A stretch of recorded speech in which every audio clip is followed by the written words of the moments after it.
খবরের প্রথমেই শুনে নেব আজকের সংবাদ শিরোনাম। যোগ্য প্রার্থীদের তালিকা প্রকাশিত হবে, কতটা সম্ভাবনা, কি প্রশ্ন হাইকোর্টের। ভিন রাজ্যে বসে বাংলায় প্রতারণার ভয়ঙ্কর পর্দাফাঁস, লক্ষ লক্ষ টাকা জালিয়াতিতে পুলিশের জালে কে। নির্বাচন কমিশনকে বড় চ্যালেঞ্জ অভিষেকের, আনলেন মারাত্মক অভিযোগ, নিশানায় জ্ঞানেশ কুমারও। থানায় অভিযোগ জানাতে গিয়ে এএসআই এর হাতে লাগাতার ধর্ষণের শিকার গৃহবধূ, নগ্ন ছবি ভাইরাল ও অপহরণের হুমকি। শূন্য রানে আউট হয়ে লজ্জার নজির দুর্দিনে, বাবরের সান্ত্বনা, ভারতকে হারানো পুরনো স্মৃতি। ধেয়ে আসছে দ্বিতীয় ঘূর্ণিঝড় দিতোয়া, বাংলার উপকূলে কি সরাসরি বিপদ। পয়লা ডিসেম্বর থেকে বড় পরিবর্তন, আধার এলপিজি নতুন নিয়মে বাড়তে পারে চাপ। আসছি বিস্তারিত খবরে। যোগ্য প্রার্থীদের তালিকা প্রকাশিত হবে, কতটা সম্ভাবনা, কি প্রশ্ন হাইকোর্টের। রাজ্যে শিক্ষক নিয়োগ বিতর্কে ফের কেন্দ্রবিন্দুতে উঠে এসেছে এসএসসি যোগ্য প্রার্থীর তালিকা প্রকাশ নিয়ে প্রশ্ন। 2025 সালের জন্য স্কুল সার্ভিস কমিশনের নতুন নিয়োগ বিধি কার্যকর হওয়ার পর থেকে যোগ্য প্রার্থী বাছাইয়ের পুরো প্রক্রিয়াকে বৈষম্যমূলক বলে অভিযোগ করে আসছেন বহু বঞ্চিত প্রার্থী। শুক্রবার কলকাতা হাইকোর্টে মামলার শুনানিতে সেই অভিযোগই আরও জোরালো হয়ে ওঠে। বিচারপতি অমৃতা সিনহা সরাসরি প্রশ্ন তুলেছেন, এসএসসি কিভাবে নির্ধারণ করলো কে যোগ্য আর কে অযোগ্য। বর্তমানে সুপ্রিম কোর্টের নির্দেশে সংক্রান্ত সমস্ত মামলার শুনানি হাইকোর্টে চলছে। শুক্রবারের শুনানির কেন্দ্রবিন্দু ছিল 2025 সালের নতুন বিজ্ঞপ্তি, যেখানে পূর্ব অভিজ্ঞতার ভিত্তিতে অতিরিক্ত 10 নম্বর দেওয়ার নিয়ম নিয়ে বিতর্ক তৈরি হয়েছে। মামলাকারীদের আইনজীবী বিকাশ রঞ্জন ভট্টাচার্য ফিরদৌস শামীম দাবি করেন, এসএসসি এমন সব বিধি এনেছে যা কোনোদিন ছিল না। তাদের অভিযোগ, নতুন বিধি কার্যত দক্ষ প্রার্থীদের বাদ দিয়ে সুবিধা নিয়ে সেই সব আবেদনকারীকে যাদের বিরুদ্ধে এর আগে দুর্নীতির অভিযোগ উঠেছিল। যোগ্য প্রার্থীদের তালিকা প্রকাশিত হবে, কতটা সম্ভাবনা, কি প্রশ্ন হাইকোর্টের। মামলাকারীদের বক্তব্য, 2016 সালের নিয়োগ দুর্নীতির পর বহু যোগ্য প্রার্থী কর্মজগৎকে প্রবেশের সুযোগই পায়নি। ফলে তাদের কোনো পূর্ব অভিজ্ঞতাও নেই, অথচ 2025 সালের নিয়মে সেই অভিজ্ঞতাকে মূল্যায়নের প্রধান ভিত্তি করা হয়েছে।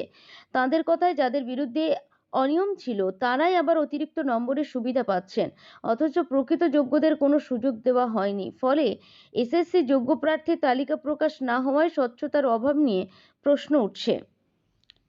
যোগ্য প্রার্থীদের তালিকা প্রকাশিত কবে, কতটা সম্ভাবনা, কি প্রশ্ন হাইকোর্টের।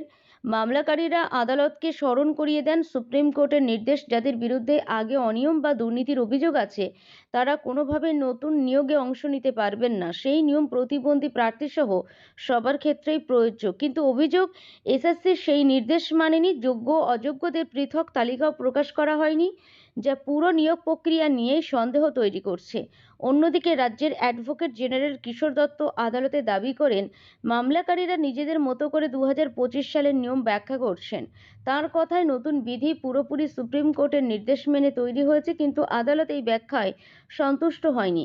বিচারপতি স্পষ্ট মন্তব্য করেন, কাকে যোগ্য বলবেন, কাকে বয়সে ছাড় দিলেন, তার সবটাই বিস্তারিতভাবে জানাতে হবে। মামলাকারীরা আবেদন করেছে 29 ও 30 মে প্রকাশিত নিয়োগ বিজ্ঞপ্তি সম্পূর্ণ খারিজ করা হোক, পাশাপাশি প্রকাশ করা হোক এসএসসি যোগ্য প্রার্থীর তালিকা এবং দাগি অযোগ্য প্রার্থীর পূর্ণাঙ্গ তালিকা। তাদের অভিযোগ, সুপ্রিম কোর্টের নির্দেশ থাকা সত্ত্বেও ওএমআর মূল্যায়ন কোনো বাইরের সংস্থার মাধ্যমে করানো হয়নি, যা প্রশ্ন তুলছে মূল্যায়ন ও নিরপেক্ষতা নিয়েও।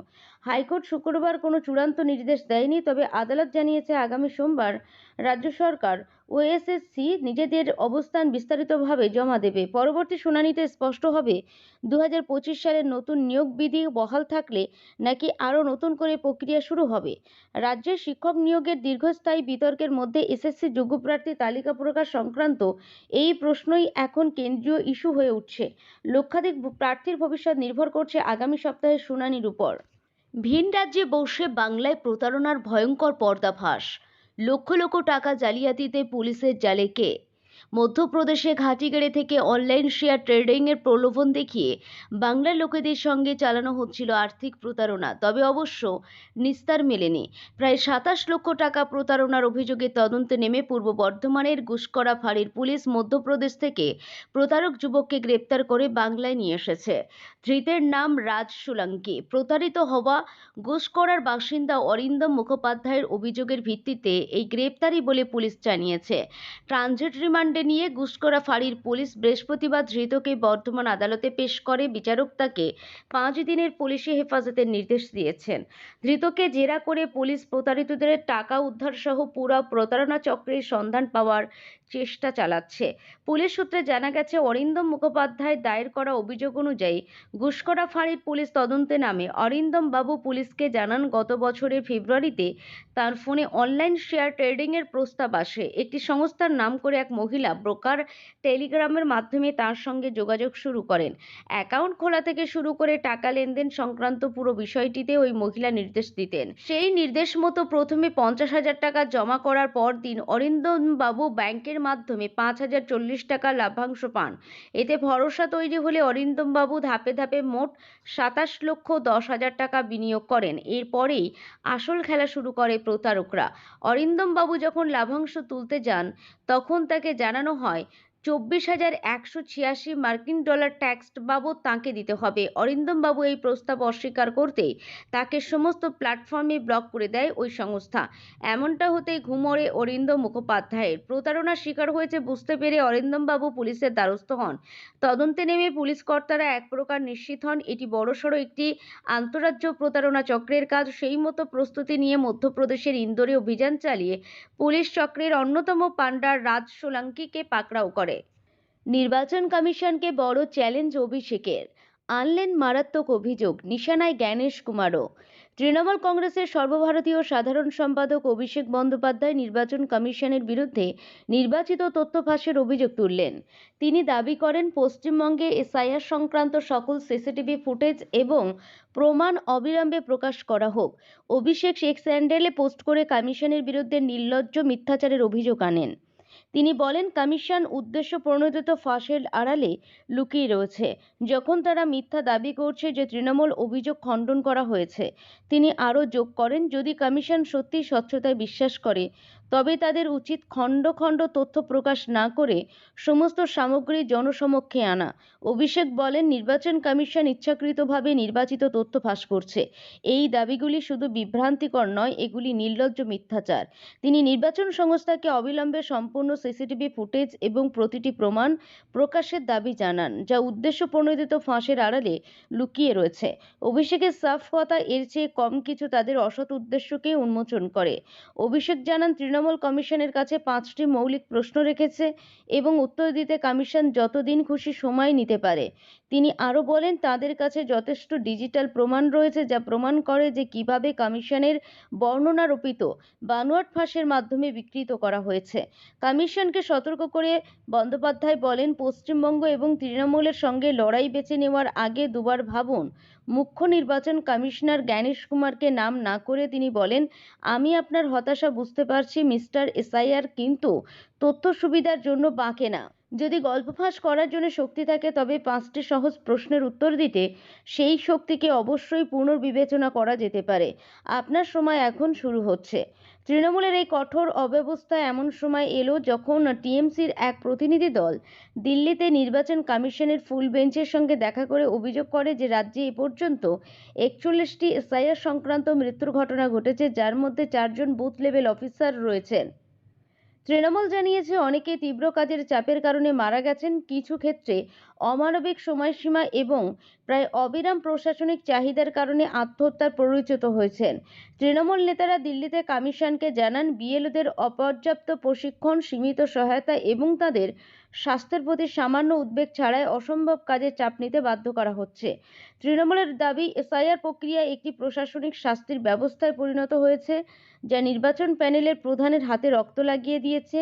এই আবহে অভিষেকের পোস্ট অভিযোগগুলিকে আরও তীব্র করে তোলে। তিনি প্রশ্ন তোলেন, কেন শুধুমাত্র পশ্চিমবঙ্গকে এমন একটি অনুপ্রবেশকারী যাচাইকরণ অভিযানের শিকার হতে হচ্ছে, যেখানে বাংলাদেশ ও মায়ানমার সীমান্তবর্তী অন্যান্য রাজ্যগুলিতে এমন কোনো অভিযান নেই।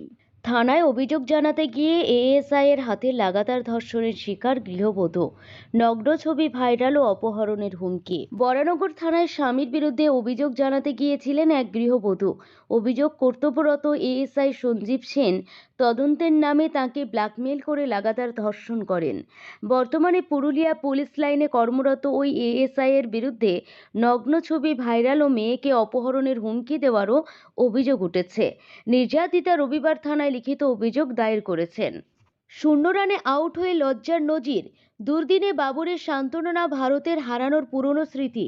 ফের 0 রানে আউট বাবর আজম। শ্রীলঙ্কার বিরুদ্ধে মাত্র 2 বলে খেলেই ডাগ আউটে ফিরলেন পাকিস্তানের ব্যাটার, আর সেই সঙ্গে লজ্জার নজিরও গড়লেন তিনি। ম্যাচও হারল পাকিস্তান, তবে সেসবের মধ্যেই নিজের ক্যারিয়ারের সেরা মুহূর্তের গল্প ভাগ করে নিয়েছেন তিনি। আর সেই সেরা মুহূর্তটি হলো টি-20 বিশ্বকাপে ভারতকে হারানো। শ্রীলঙ্কার বিরুদ্ধে টি-20 ম্যাচে 185 রান তাড়া করতে নেমেছিল পাকিস্তান, কিন্তু অধিনায়ক সলমান আলী আঘা ছাড়া কেউ রানের দেখা পাননি। বাবর 0 রানে দুষ্মন্ত চামিরার বলে এলবিডব্লিউ হন। এই নিয়ে আন্তর্জাতিক টি-20তে 10টি ডাক হয়ে গেল বাবরের। পাকিস্তানের হয়ে সবচেয়ে বেশি শূন্য করার তালিকায় সাইম আয়ুব ও ওমর আকমলকের সঙ্গে তাঁর নাম। শেষ 9টা ইনিংসের মধ্যে 4টি শূন্য। এর মধ্যে প্রকাশ এসেছে কেভিন পিটারসেনের সঙ্গে বাবরের সাক্ষাৎকার। সেখানে তিনি বলেন, ভারতকে হারানো আমার জন্য খুব গুরুত্বপূর্ণ ছিল। 2022-এ যখন আমরা টি-20 বিশ্বকাপ ভারতকে হারাই, সেটা আমার জীবনের অন্যতম সেরা মুহূর্ত। সেখানে প্রথম পাক অধিনায়ক হিসাবে আমি ভারতকে বিশ্বকাপে হারাই। তবে এটাও ঠিক, ভারত পাকিস্তান লড়াইয়ের মূল্য আলাদা। আশ্চর্যের বিষয়, বাবর সালটাও ভুল বলেছেন, কারণ পাকিস্তান টি-20 বিশ্বকাপে ভারতকে হারিয়েছিল 2021 সালে। তবে তারপর থেকে আর ভারতকে কোনো বিশ্বকাপে হারাতে পারেনি পাকিস্তান। এশিয়া কাপের 3টে ম্যাচের 3টিতেই হেরেছে। ধেয়ে আসছে দ্বিতীয় ঘূর্ণিঝড় দিতোয়া। বাংলার উপকূলে কি সরাসরি বিপদ? নভেম্বরের শেষের দিকে যখন হালকা শীতের আমেজ অনুভব হচ্ছিল, ঠিক তখনই বঙ্গোপসাগরের বুকে শুরু হয়েছে একের পর এক নিম্নচাপের আনাগোনা।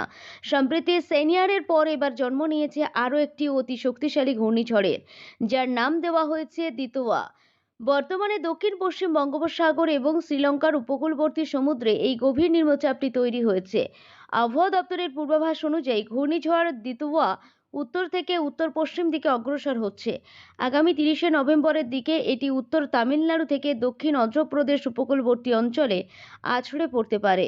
এই সময় ঘূর্ণিঝড়ের কেন্দ্রে বাতাসে গতিবেগ ঘন্টায় 80 থেকে 90 কিলোমিটার বা তারও বেশি হতে পারে এবং এর প্রভাবে ভারী থেকে অতি ভারী বৃষ্টিপাতের সম্ভাবনা রয়েছে। তবে আসার কথা, দিতোয়া এর মূল গন্তব্য তামিলনাড়ু, পুদুচেরি ও দক্ষিণ অন্ধ্রপ্রদেশ। ফলে পশ্চিমবঙ্গে সরাসরি এর প্রভাব পড়ার সম্ভাবনা আপাতত অনেক কম।